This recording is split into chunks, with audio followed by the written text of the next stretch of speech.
নিজস্ব জমি না থাকায় কৃষি বীমার সুবিধা পাবেন না, এই ধারণা ভেঙে দিয়ে রাজ্য সরকার কৃষকদের জন্য নিয়ে এলো দারুণ বড় সুখবর। এখন থেকে অন্যের জমিতে চাষ করলেও কিংবা মৌখিক চুক্তিতে কৃষিকাজ করলেও কৃষকেরা শস্য বীমার আওতায় আসতে পারবেন। এই তথ্য জানিয়েছেন জলপাইগুড়ির কৃষি অধিকর্তা।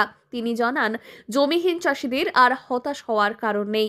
গ্রামের প্রধানের দেওয়া প্রামাণ্য নথি এবং কৃষকের অ্যানেক্সচার 7 অর্থাৎ 7 নম্বর ফর্ম জমা দিলেই পাওয়া যাবে কৃষি বীমার সুবিধা।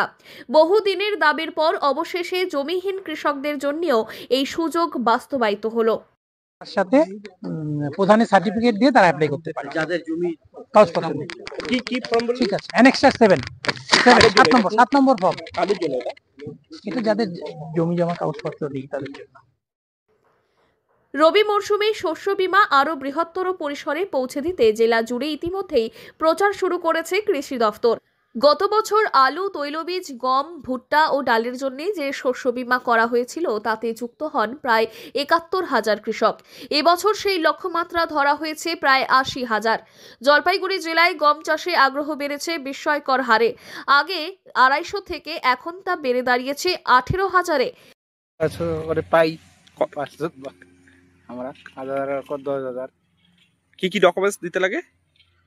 আধার কার্ড, ভোটের ফটক, জমির খতিয়ান আর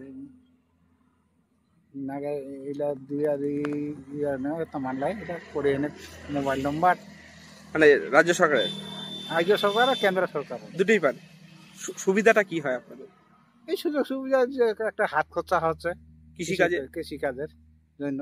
মানে সার কিনতে সুবিধা হয়? সার কিনতে যা সারের দাম, যে পয়সা দেয় ওই পয়সা দিয়ে তো সারের দাম হয় না। এই কৃষি বিমাতে আমাদের সুবিধা হয়। সরকারি ভর্তুকি ও বীমা সুবিধা কৃষকদের নতুন করে চাষে উৎসাহ দিচ্ছে বলেই মনে করছে কৃষি দফতর। নতুন এই বীমা ব্যবস্থায় প্রাকৃতিক দুর্যোগ ও ফলনহীনতার ক্ষতি অনেকটাই কমবে বলে প্রত্যাশা কৃষকদের। গ্রামীণ জনপদে ইতিমধ্যেই তৈরি হয়েছে তাই নতুন আশার পরিবেশ। জলপাইগুড়ি থেকে সুরজিৎ দের রিপোর্ট, লোকাল 18 বাংলা।